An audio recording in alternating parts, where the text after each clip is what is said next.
This is Dark Tea Talks. We tell the stories that stay with you, the ones that never got answers. So press play, pour your tea, let the darkness begin. 8 women found dead over just 4 years in one small town in Louisiana. Drainage canals, desolate roads. And still, no arrests. Justice feels very far off. The place is Jennings, Louisiana, right? Yeah. Deep in Jefferson Davis Parish. Exactly.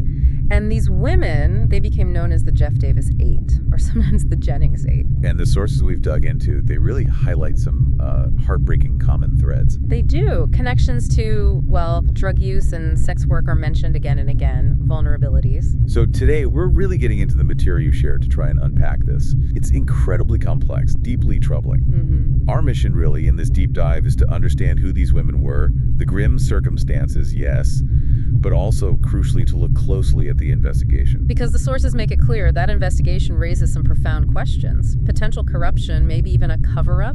Yeah.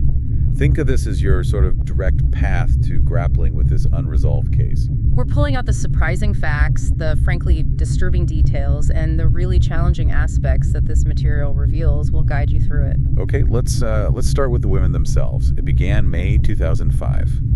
Loretta Chasson. She was 28, a mother. Her body was found by a fisherman in a canal. Struggled with drugs, the sources note, and her brother last saw her just days before she disappeared. Getting into a car, right? Driven by a name that comes up a lot here. Frankie Richard.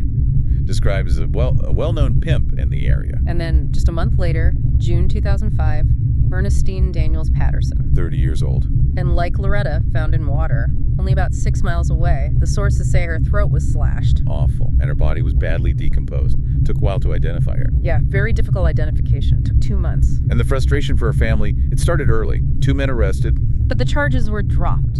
And there's that detail from the sources about police waiting, 15 months to examine a potential crime scene. Right. By which time, any forensic evidence like blood, gone. And Ernestine's sister shared something chilling, too. The alleged encounter, yeah.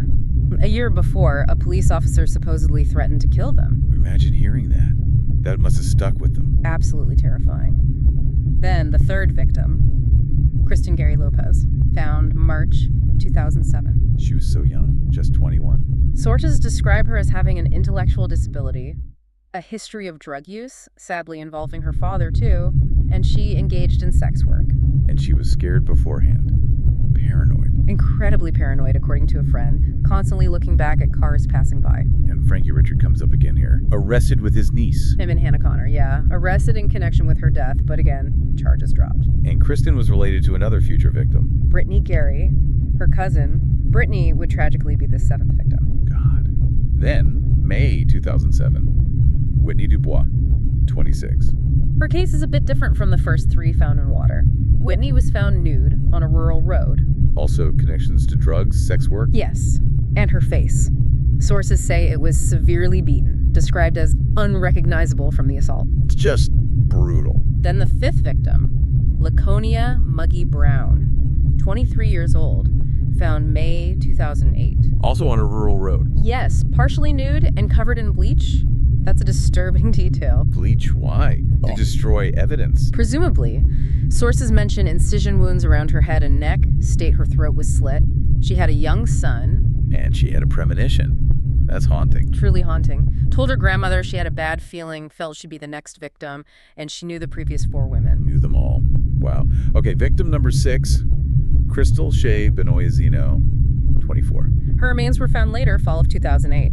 Skeletal remains in a wooded area, identified by DNA. And she also knew the others. Yes. Associated with. Yes, definitely connected. And reportedly involved in the local drug trade, slinging dope for a dealer right before she died, according to the sources. Then the youngest, Brittany Gary, only 17. Found hidden off a road, November 2008. Her poor mother. Said she knew immediately something was wrong when Brittany didn't answer her phone. Completely out of character for her, apparently. Very close with her family. And there's that witness allegation about her last being seen. Yes. Allegedly getting into a car driven by a local jailer. Danny Barry. We'll come back to him. And as you said, Brittany was Kristen Gary Lopez's cousin. That's right. And the final victim, Nicole Jean Guillory, 26. Found August 2009, not actually in Jefferson Davis Parish this time, but just outside it, near Interstate 10. And she also felt she was in danger. Like others, yes. Told her mother she didn't think she'd make her next birthday.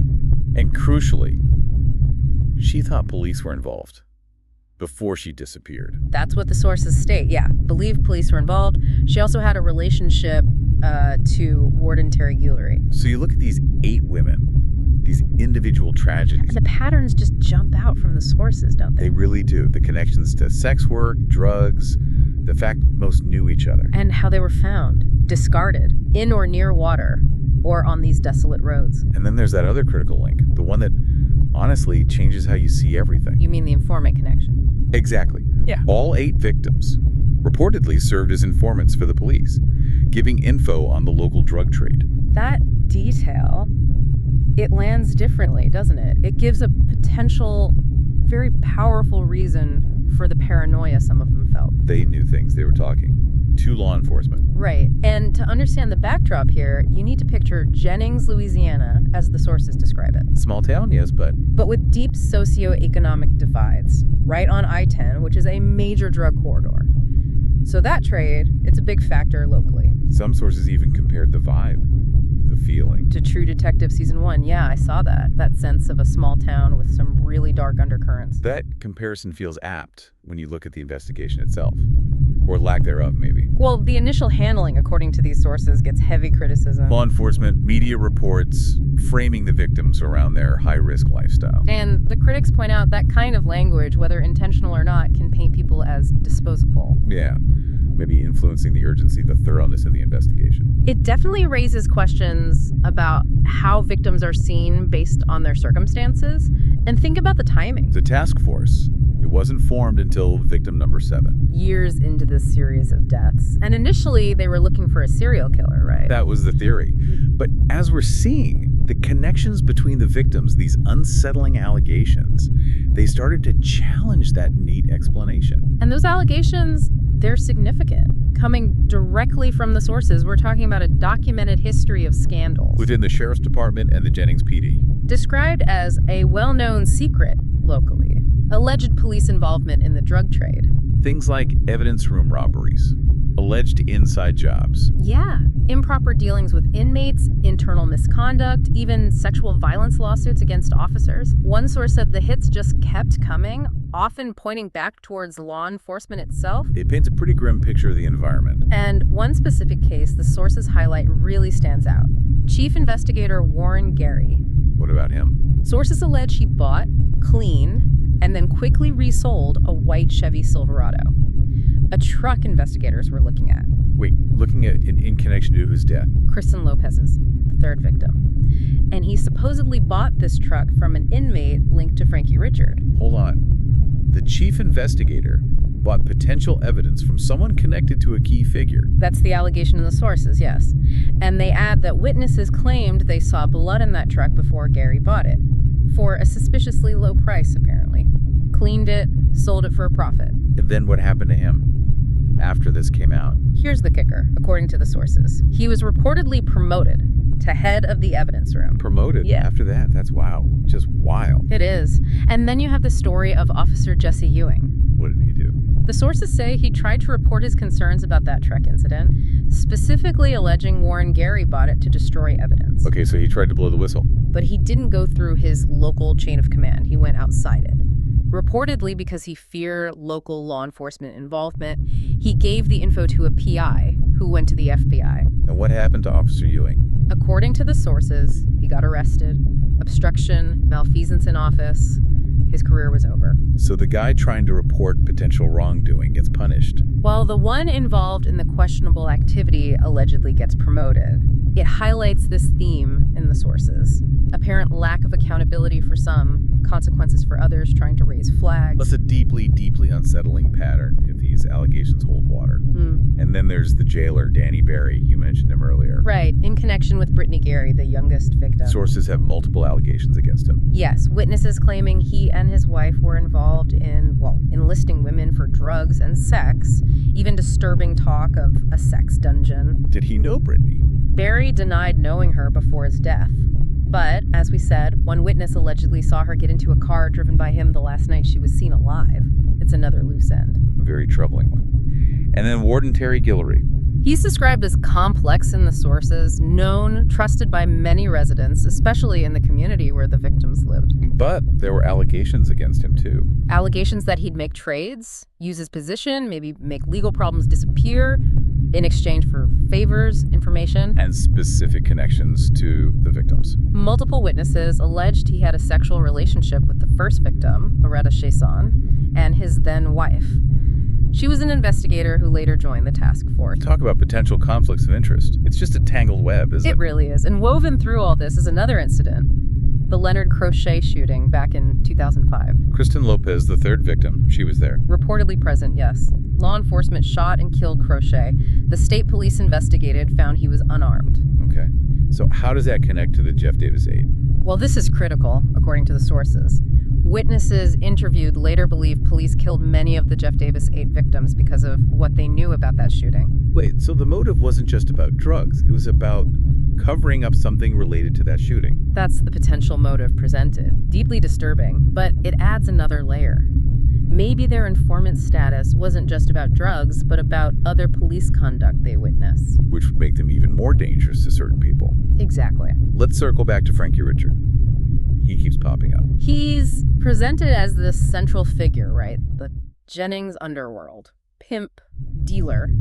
Clear ties to multiple victims. Arrested several times, including for murder. But charges always dropped. Lack of evidence was often the reason cited. And what did he say about it? Did the sources capture his perspective? They did quote him. Strikingly, he claimed the women died not because of him, but because, and this is a quote, they seen something, heard something, knew something that they were not supposed to know. Knew something they shouldn't. And then there's that other really bizarre detail. No key. Yeah.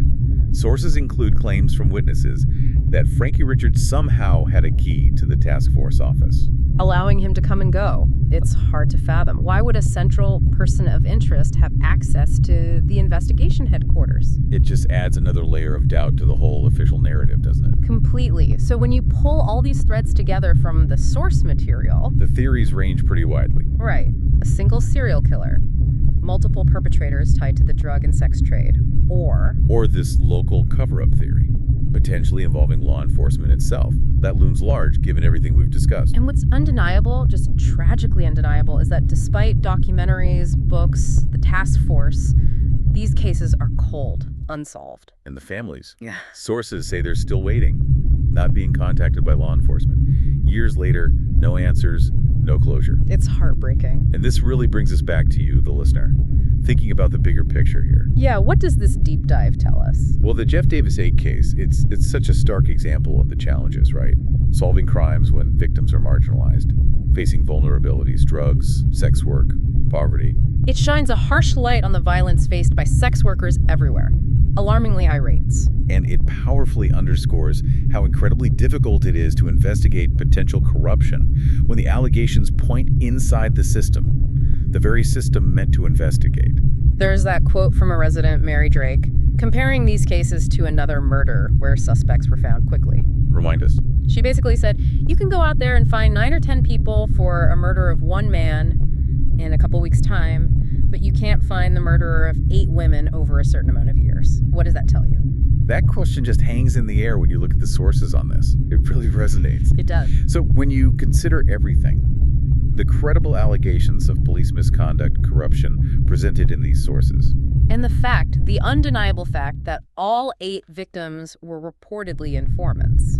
Is it possible that the biggest barrier here isn't a lack of evidence, but maybe the identity of the potential perpetrators? Or those protecting them? Or is it more complicated?